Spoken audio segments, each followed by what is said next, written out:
때는 1984년 12월 당시 미국 로스앤젤레스의 TV 프로듀서 하이미 샨데라라고 하는 한 남성에게 의문의 소포 하나가 배달됩니다. 그런데 당최 이 소포를 누가 보낸 건지 발신자의 이름도 또 주소도 아무것도 적혀있지 않은 익명의 소포였는데요.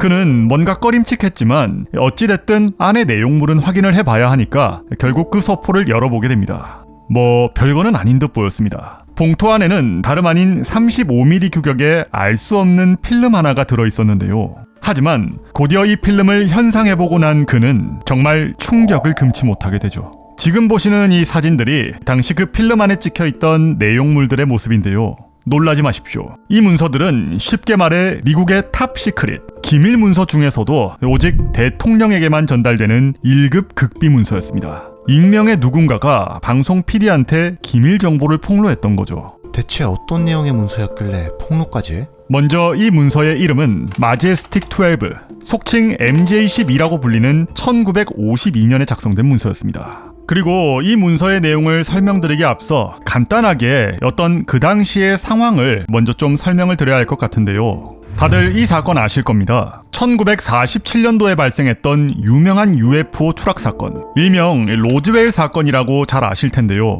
당시 이 사건을 계기로 안보의 위협을 느꼈던 미국 트루먼 대통령은 비밀리에 UFO를 연구하는 1급 기밀기관 하나를 창설했다고 합니다. 그 조직의 이름이 바로 MJ12고요. 여기 트루먼 대통령의 친필 서명도 있습니다. 그래서 이 문서는 1952년 트루먼 대통령의 뒤를 이어 새롭게 당선된 아이젠하워 대통령에게 이 MJ12가 어떤 조직이며 또 무슨 일을 해왔는지 알려주는 목적으로 작성된 일종의 브리핑 보고서였던 것입니다.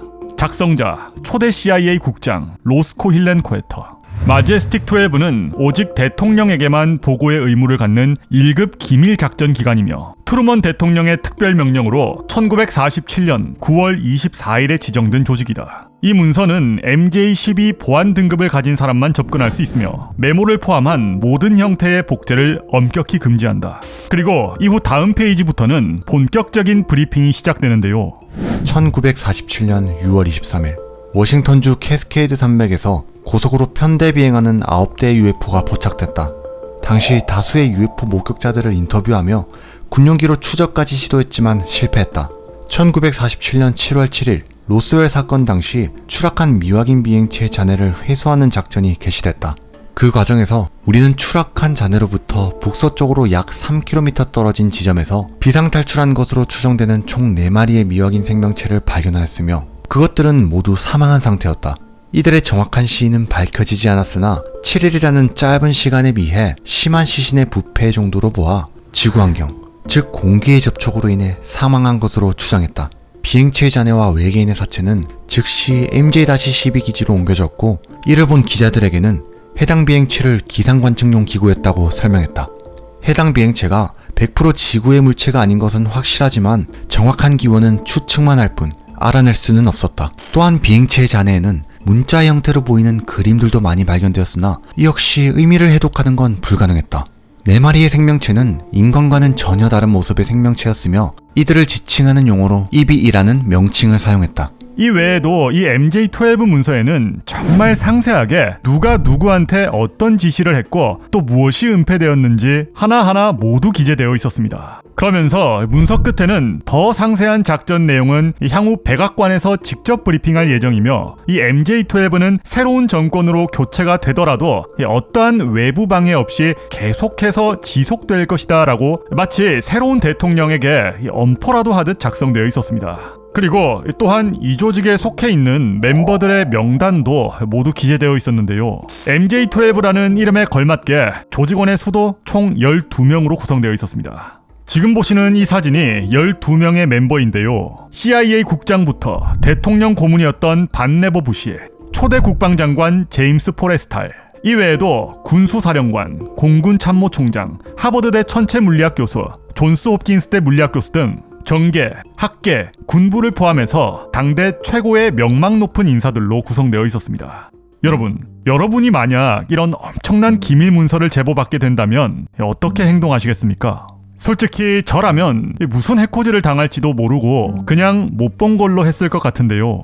하지만 아까 이 문서를 소포로 받았다고 했던 PD 하이미 샨데라는 방송으로 이 소식을 내보내기 전에 먼저 이 내용들이 정말 사실인지 검증부터 나서게 됩니다. 물론 혼자 진행을 했던 건 아니고요. 당시 유폴로지스트 내에서 굉장히 유명했던 윌리엄 빌무어라는 UFO 연구가와 또 로켓 과학자 스탠튼 프리드먼이라는 사람까지 총 3명이서 검증에 나섰습니다. 그런데 그렇게 열심히 진위 여부를 파악하고 있는데 갑자기 그들에게 또 한 장의 익명의 소포가 도착합니다. 이번에는 뉴질랜드에서 보내온 엽서였는데요. 그곳에는 무슨 의미인지 알 수 없는 수많은 암호들이 적혀 있었습니다.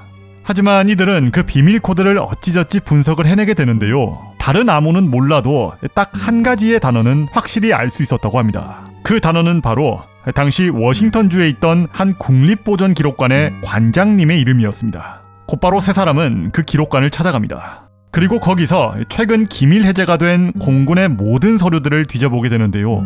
그리고 마침내 이들은 그곳에서 MJ12의 존재를 입증하는 결정적인 단서 하나를 발견하게 됩니다. 일명 로버트 커틀러 메모라고 하는 문서였습니다. 로버트 커틀러는 당시 백악관의 새로운 주인이 됐던 아이젠하워 대통령의 특별 보좌관이었습니다. 즉, 이 문서는 그가 MJ12의 멤버들에게 백악관에서 이루어질 공식 브리핑의 일정을 안내하는 일종의 메모였던 것이죠. 여기 MJ12라는 단어가 보이고요. 작성자, 대통령 특별보좌관 로버트 커틀러라고 되어 있습니다. 최초로 마제스틱 12라는 단어가 공식적인 국가기관에서 등장한 순간이었습니다. 원래 예정되어 있던 MJ12에 관한 공식 브리핑이 7월 16일 백악관 회의에서 진행된다. 이 정도 단서면 이 MJ12에 대한 검증은 충분히 이루어졌다고 봐도 되겠죠. 그래서 샨데라는 이 모든 사실을 대중들에게 공개하기로 결정합니다.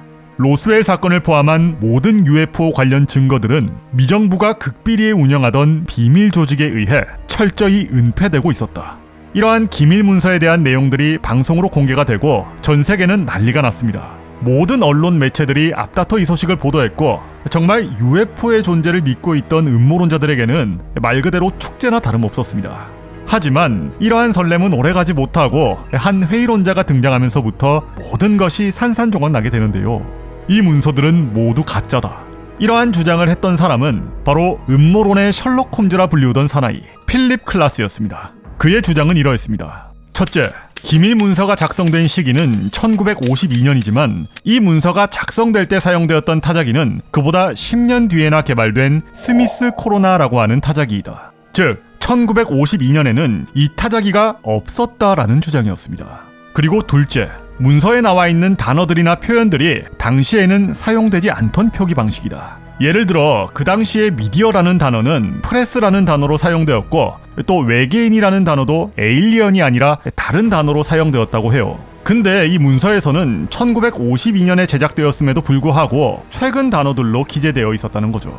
셋째, 당시 기밀 문서에는 통제 번호와 페이지 수가 필수로 표기되어야 하는데 이 문서들에는 전혀 그런 게 기재되어 있지 않다. 페이지 수는 말 그대로 1페이지, 2페이지, 3페이지 그런 장수를 얘기하는 거고 통제 번호는 어떤 기밀 문서에 부여되는 고유 넘버를 의미하는데 이런 것들이 전혀 없다라는 것이었습니다. 어떤가요? 또 이 회의론자의 주장을 들으니까 역시 조작이었나 싶은 생각이 들 수밖에 없는데요. 음모론자와 회의론자 누구의 말을 믿든 그건 여러분의 자유지만 아직까지도 실제로 이 마제스틱 12에 관한 진위 여부는 여전히 논란이 많고 또 미스터리로 남아있습니다. 이렇게 끝내면 또 무조건 MJ12는 조작이다 이렇게 생각하실 수도 있는데 그런데 사실 이 회의론자 필립 클라스가 주장한 스미스 코로나라는 키보드는요 이거 사실 거짓말로 밝혀졌습니다. 전문가들이 다시 한번 재차 검사를 해본 결과 문서에 사용된 키보드는 1960년대에 만들어진 게 아니었고요. 1940년대에 제작된 언더우드 스탠다드라고 하는 타작이었습니다. 즉, 시기적으로 문제가 될 건 전혀 없다라는 이야기죠. 그리고 또 아까 페이지 수나 통제 번호 그리고 사용되지 않았다던 단어 같은 부분들도 다른 수많은 기밀 문서들을 함께 확인해 본 결과 모두 작성자의 마음대로 그때그때 다르게 표기되어 있다는 것이 확인되었습니다. 어떤 문서는 통제 번호가 없기도 하고 또 어떤 문서는 페이지 수가 없기도 했습니다. 그럼 여기서 또 한 가지 의문이 드는데요. 음모론계의 셜록 홈즈라고 불리는 이 필립 클라스는 굳이 왜 이런 거짓말까지 해가며 MJ12에 대한 회의적인 주장을 펼쳤던 걸까요? 판단은 여러분께 맡기겠습니다. 지금까지 반월이었습니다.